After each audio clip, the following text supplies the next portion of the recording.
नमस्कार, मैं हूं कुमार अनिल। डॉक्टर भीमराव अंबेडकर की पुस्तक बुद्ध और उनका धम्म, इसकी 70वीं कड़ी लेके मैं आपके सामने उपस्थित हूं। 70 दिन हो गए लगातार बात करते हुए। तो आज हम बात करेंगे कि बुद्ध ने जो भिक्षुओं का संघ बनाया, तो संघ में न्यायालय भी होता था, कोर्ट, और कोर्ट में जस्टिस भी होते थे, न्यायाधीश भी होते थे, और भिक्षु ने अगर कोई गलती की तो उसकी वहाँ पर सज़ा तय की जाती थी। ये सब हम बात करेंगे आज। पिछली कड़ी में हम लोगों ने देखा कि भिक्षु बनना आसान नहीं है। भिक्षु बनने के लिए एक परीक्षा पास करनी होती थी, और तब जो है जिसके यहाँ शिष्य बन के रहे, वो भिक्षु बनने का जो इच्छुक व्यक्ति है, तो वो जो आचार्य हैं या जिनको उपाध्याय कहा गया है, तो वो उपाध्याय संघ के सामने उस भिक्षु को प्रस्तुत करते थे और वहाँ उनसे सवाल जवाब किया जाता था, और उसके बाद परीक्षण करने के बाद तब उनको भिक्षु का दर्जा मिलता था, तब संघ में शामिल किया जाता था। आज हम बात करेंगे कि संघ में जो भिक्षु होते थे तो वो क्या क्या संपत्ति रख सकते थे, उनके पास कितने सामान हो सकते थे, और उनके व्रत क्या थे, वो क्या संकल्प लेके वो जीवन जीते थे, और अगर उन्होंने संकल्प तोड़ दिया तो इसके लिए क्या व्यवस्था थी, क्या कोई दंड की व्यवस्था थी? तो हाँ, दंड की व्यवस्था भी थी। और एक बुद्ध ने ये सब तो नियम बनाए, प्रतिबंध लगाए संघ के भीतर, लेकिन एक बहुत बड़ी आज़ादी भी दी, एक स्वतंत्रता दी, जो भिक्षुओं को उस समय वो मानसिक गुलामी से उन्होंने मुक्त कर दिया। तमाम भिक्षुओं को, सन्यासियों को उन्होंने जो सबसे बड़ी आज़ादी दी, वो सोचने की आज़ादी दी। उसके पहले जो है, जो गुरु ने कह दिया वही बात सत्य है, एकदम वो दूसरी और कोई बात सत्य नहीं हो सकती है। शास्त्र में जो लिख दिया है वही बात सत्य है, बाकी अगर किसी ने दूसरी बात कर दी तो लोग डंडा लेके निकल पड़ेंगे, उसको धर्म विरोधी और उसके खिलाफ हिंसा पर उतारू हो जाएंगे। उस ऐसे लोगों की हत्या तक हो गई है जिन्होंने शास्त्रों से अलग हट के बात की, स्वयं में उन्होंने भगवान को देखा, ऐसे लोगों की हत्या तक हो चुकी है। तो बुद्ध ने सोचने की आज़ादी दी, बोलने की आज़ादी दी, ये स्वतंत्रता दी कि ऐसा नहीं कि गुरु ने कह दिया, शास्त्र में जो कह दिया गया है वही बात सत्य है, आप खुद भी सोचें, आप नई बात कह सकते हैं तो नई बात कहिए। तो खैर, ये स्वतंत्रता दी, ये सबसे बड़ी स्वतंत्रता। आइए हम लोग सबसे पहले बात करते हैं वो उनके भीतर जो कोर्ट होता था, उससे पहले हम बात करते हैं कि एक भिक्षु क्या क्या संपत्ति रख सकता था। भिक्षु के पास संपत्ति कहना भी उचित नहीं है, भिक्षु के पास क्या क्या वस्तुएं हो सकती थी। तो 8 वस्तुएं बुद्ध ने कहा कि एक भिक्षु के पास 8 वस्तुएं हो सकती हैं, इससे ज़्यादा भिक्षु को नहीं रखना है। 8 में तो 3 चीवर है, 3 तरह का चीवर हो गया। चीवर मतलब जो वस्त्र, तो एक जो भीतर का वस्त्र है, एक बाहर का वस्त्र है, और एक जो है वो जाड़े से बचने के लिए एक वस्त्र वो है। तो 3 तो ये चीवर हो गए। इसके बाद में है कि वो उसका नाम भी है, हर वस्त्र का नाम भी है। जैसे कि जो अंदरूनी वस्त्र है उसको अंतर्वासक कहा गया है, और जो ऊपरी वस्त्र है उसको उत्तरासंग कहा गया है। ठंड से बचने वाला जो वस्त्र है उसको संघाटी कहा गया है। इसी तरह से कमर कसने के लिए एक पेटी होती थी, तो वो उससे वो कमर कसते थे।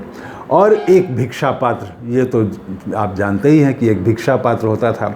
इसके अलावा एक उस्तरा होता था, ताकि वो अपने सिर का मुंडन कर सकें, खुद भी करते थे मुंडन, तो वो केस जो है वो उसको छील सकें, हटा सकें। तो एक उस्तरा, और एक सुई भी रखने की इजाज़त बुद्ध ने दी थी। तो था क्या कि वस्त्र लोग तो अपने ढंग से घर में जो भी वस्त्र होता था वो वस्त्र लोग दे देते थे, लेकिन उन वस्त्रों को फिर अपने ओढ़ने और पहनने लायक बनाने के लिए सुई की ज़रूरत थी। तो ये सुई रखने की इजाज़त बुद्ध ने दी थी, संघ में वहाँ पर था। और इसके बाद पानी छानने के लिए एक वस्त्र था। स्वास्थ्य पर, हेल्थ पर बुद्ध का बहुत ध्यान था। देखिए, एक वस्त्र जो है अलग से उन्होंने कहा कि पानी छान के पिएं, उस समय की बात है, 2500 साल पहले।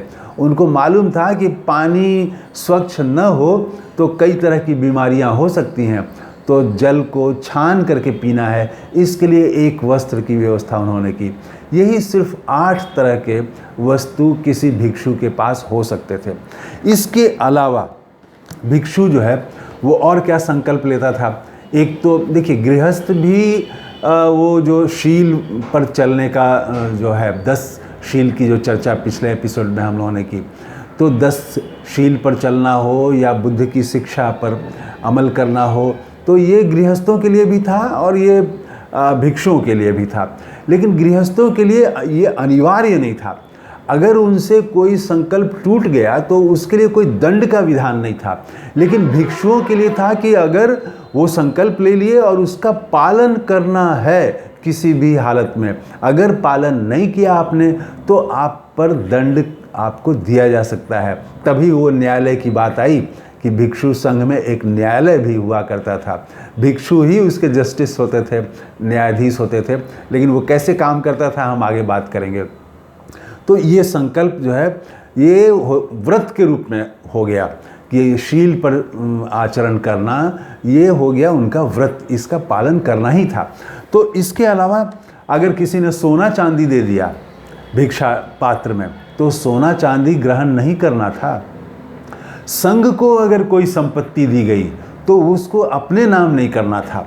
वो 8 वस्तु ही निर्धारित थे। उसके अलावा अगर कुछ भी मिला तो वो संघ की संपत्ति, संघ के नाम अगर किसी ने दान किया तो वो संघ का होगा, किसी एक भिक्षु का नहीं होगा। तो उनके लिए तो तय कर दिया। और एक बहुत बड़ी बात की बुद्ध ने अपने समय, एक तो स्वतंत्रता दी भिक्षुओं को, दूसरी बात उन्होंने की कि आज्ञा नहीं मानना है किसी का। ये भी बहुत क्रांतिकारी बात है। अगर राजा ने मान लीजिए कुछ कह दिया, किसी बड़े इलाके के बड़े बॉस ने कह दिया, किसी अपराधी ने कहा कि ऐसा करो, तो तब वो क्या करेगा? आज्ञा नहीं मानेगा। राजा नाराज हो, मंत्री नाराज हो तो हो, लेकिन भिक्षु जो है वो किसी की आज्ञा नहीं मानेगा। ये बहुत बड़ी बात बुद्ध ने कह दी, एक क्रांति कर दी। आजकल तो हम देखते हैं, उस समय भी था कि राजा का कृपा पात्र बनने की कोशिश करते हैं जो तथाकथित सन्यासी होते हैं। राजा के साथ, मंत्री के साथ फ़ोटो खिंचवा के खुश होते हैं। आप देखते हैं ऐसे लोग पूरा प्रसन्न रहते हैं। राजा अगर आ गया, उनके मंदिर में आ गया तो आगे पीछे दौड़ने लगते हैं। तो बुद्ध के यहाँ भिक्षुओं को उन्होंने कहा कि किसी की आज्ञा नहीं माननी है।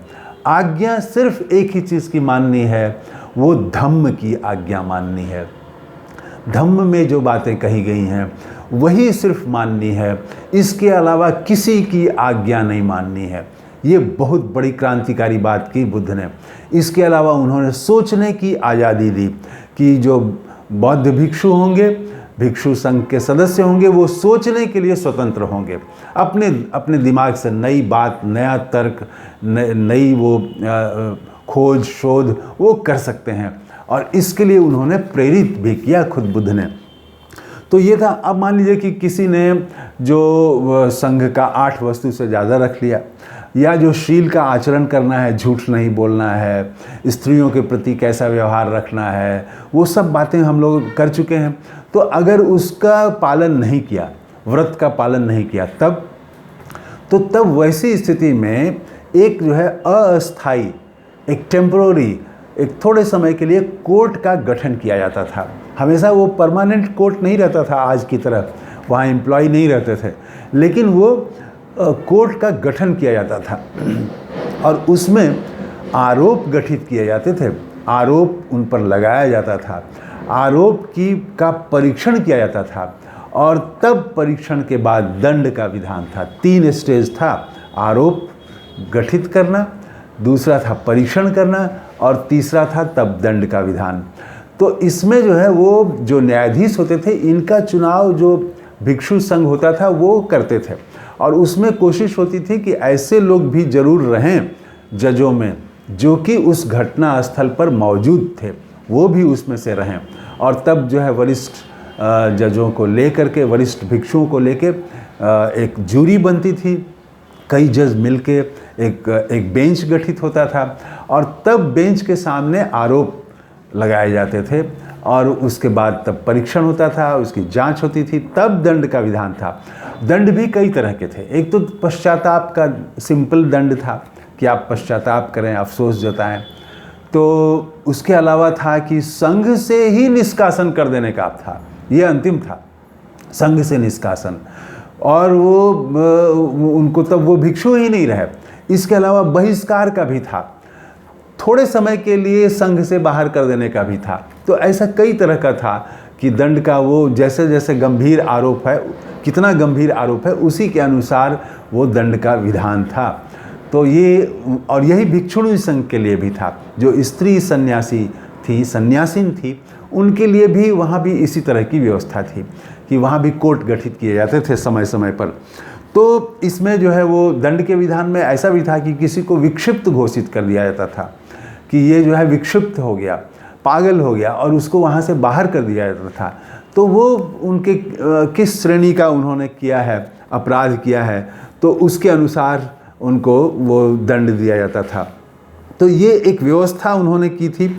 और इसमें सबसे बड़ी बात ये थी कि आरोपी को अपने बचाव में बोलने का अधिकार भी दिया बुद्ध ने, कि जिस भिक्षु पर कोई आरोप लगा तो वो अपनी सफाई दे सकता है, अपना बचाव कर सकता है।